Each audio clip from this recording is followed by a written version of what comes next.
Velkommen til Rygeshop.dk's instruktionsvideo af Egovine. Egovine har 5 dele: et batteri, en atomizer, et cover, et mundstykke og et sikkerhedslåg. Vi starter med atomizeren. Atomizeren er den del, væsken skal i. Der medfølger en lille flaske med en nål i enden. Den lille nål skal du bruge til at putte væsken i atomizeren med. I atomizeren er der et lille hul. Det er der nålen skal i.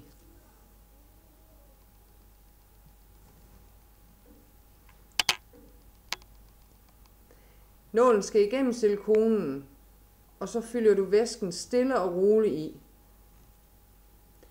Når du har fyldt væsken i atomizeren, tager du nålen ud igen, og så er den sådan set klar.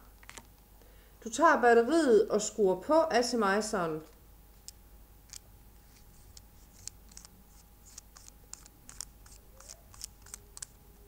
Og når du har gjort det, tager du coveret, og det klikker du stille og roligt på.